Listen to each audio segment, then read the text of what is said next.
Hello, hello, hello. I am back once again. I remember talking about last time the concept of future languages.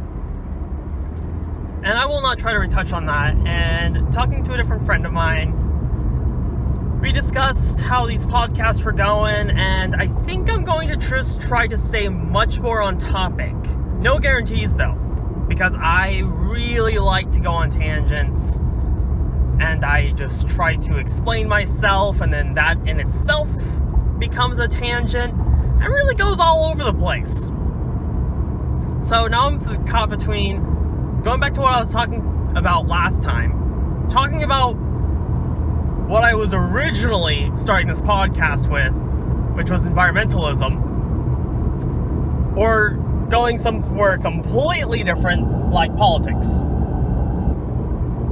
I'm going to go with politics. Politics is fun.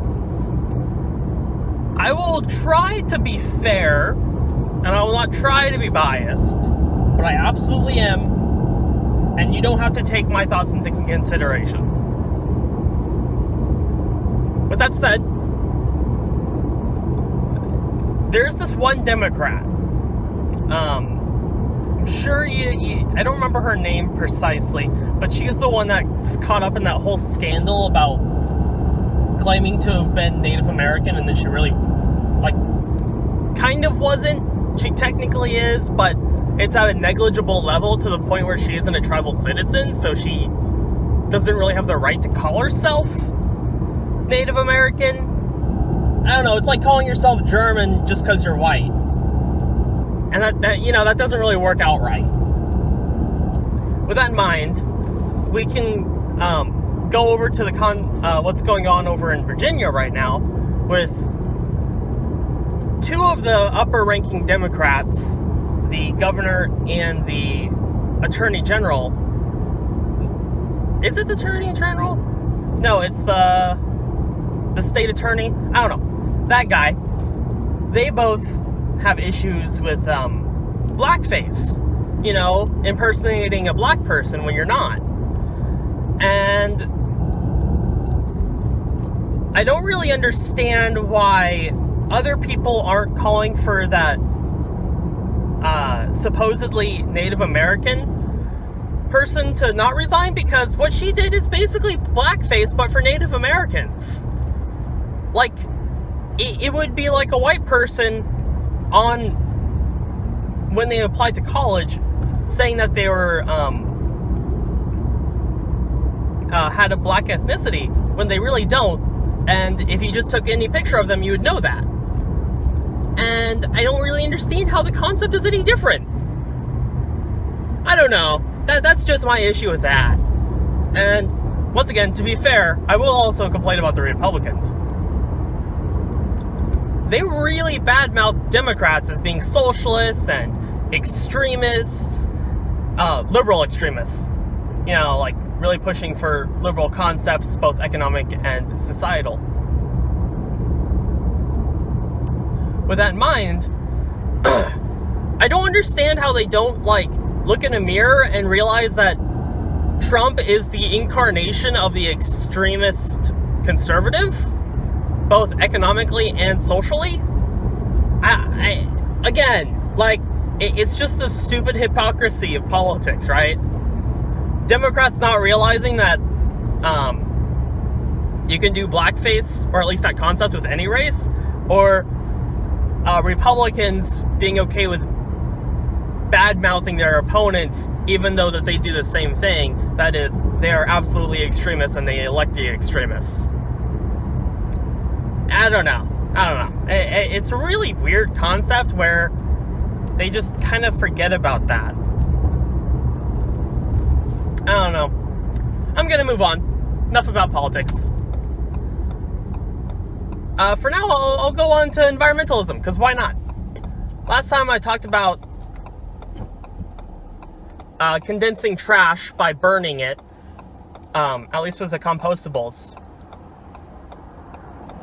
So that way, you result in a natural form of decomposition and waste removal. that is more or less by no means actually bad for the environment. I mean, it is bad, but it isn't any less bad than letting it sit in a plastic-filled landfill. So, with that in mind, I think it's more environmentally friendly.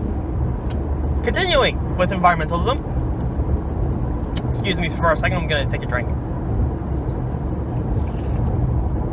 And it spilled all over me. Fantastic.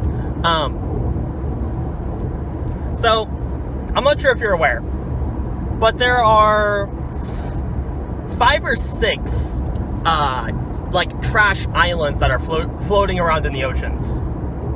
There's about 1 in every ocean, and then in the Pacific and Atlantic in the Pacific there's 2, and they mostly center around where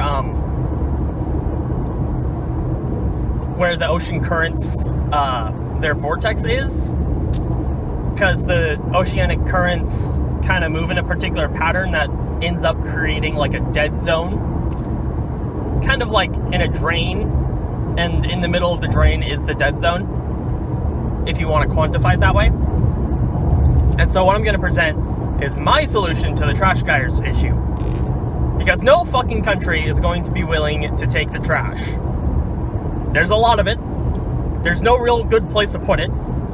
And it's so full of seawater and stuff, it probably won't be able to decompose naturally anyway anymore. Because anything that was compostable has been probably eaten by the wildlife. Or it got soaked in seawater to the point where it won't be able to decompose nearly as well anymore. Or maybe I'm wrong, and I don't understand decomposition. Point is, it's a problem, and we don't have a solution to fix it, besides somehow going out with a barge and collecting it, and putting it somewhere, which would require a lot of work, to say the least. My solution, incidentally, is to also send out a barge to it, but instead of trying to collect it, in this case, it would be to pick up a large amount of it, excuse me, attempt to sort it, no promises. I mean, if you can get anything salvageable, if you can get anything that can be recycled from it, awesome. If not, and you probably won't, then we'll move on to my actual plan, which is to put it into a box and put it back in the ocean. This box would have to be either made out of concrete or metal,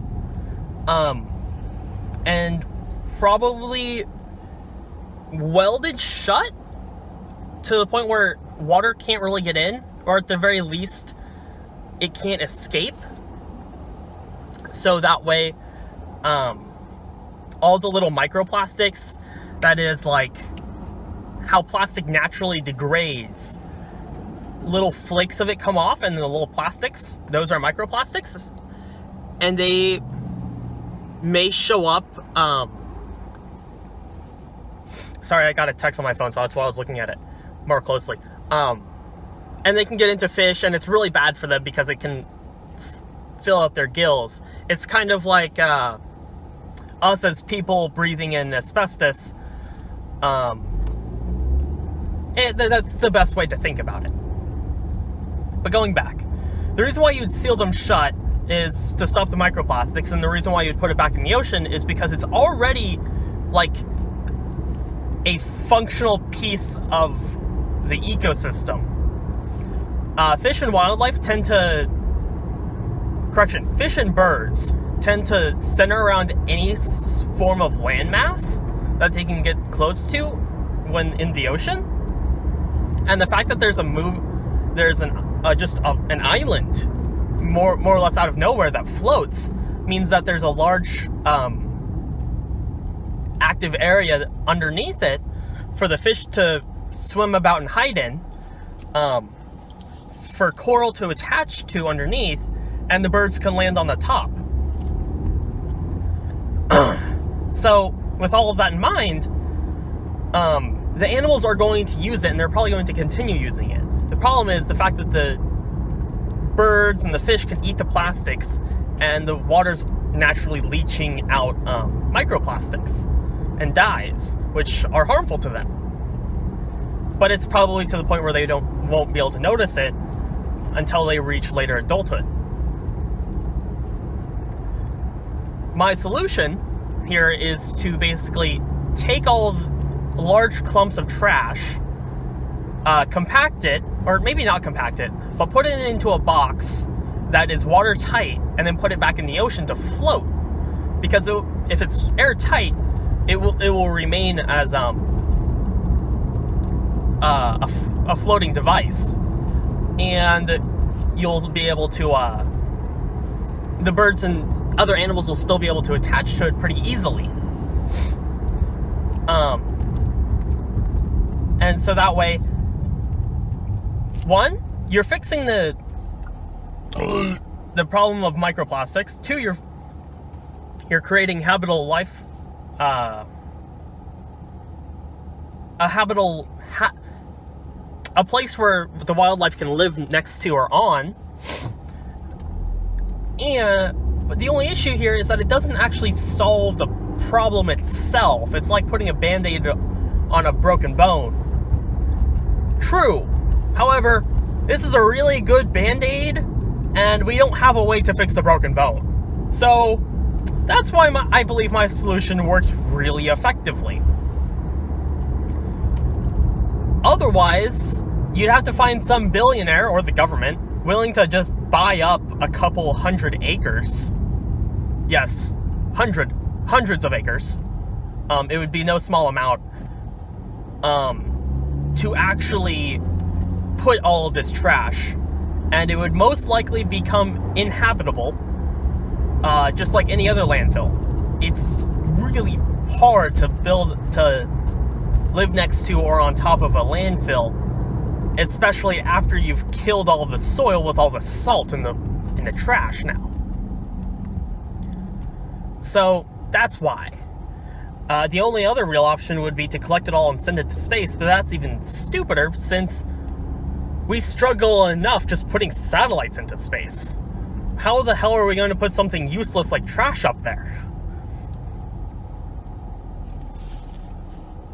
With that in mind, that's my solution. It would be really great if we could actually implement something like that, but it would be really hard still because it would cost a lot of money. In this case, it would mostly become in the form of concrete and steel to actually make these boxes.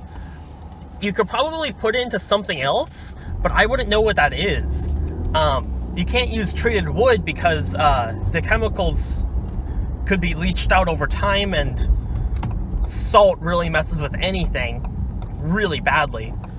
If you put it into wood, put the stuff into wood, the wood itself is compostable, so it will still break down over time.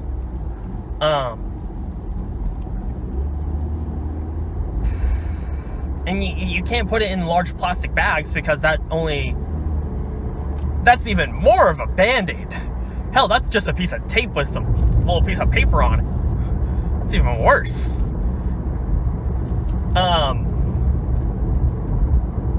Yeah, and at the end of the day, trash is still going to be collecting around these islands. It just creates a center point where the animals won't be able to access this trash or the plastics. So that's why I say it's a band-aid to solve the problem of surgery. Wow. Box truck just crossed the road while I was going by, which is fine. I slowed down enough, but still a little spooky. And if we were able to, ideally the best option would be to create something like an oil rig that floats, and then that itself actually collects all the trash in the middle of it. And then it basically does the same thing, but it puts on top of the oil platform. I suppose you could have it, this oil platform be anchored in the ground, which ultimately should work just fine. and again do the same thing. You basically just box it up, make it really tight, and then drop it to the bottom of the ocean. But then you wouldn't know the status of it, and that's why I think you'd still need to put it on top of the oil platform. And I'm not sure if you're aware, but oil platforms are actually pretty decent for the environment, so long as they properly contain all of the oil. Like, fish and other wildlife like to live on next to them because they're large surfaces that they're able to attach to. And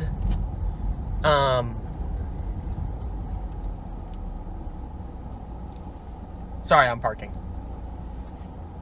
Double check. Should move over a bit more. And so, and you know, birds are more or less willing to land on anything that floats, at least for seabirds.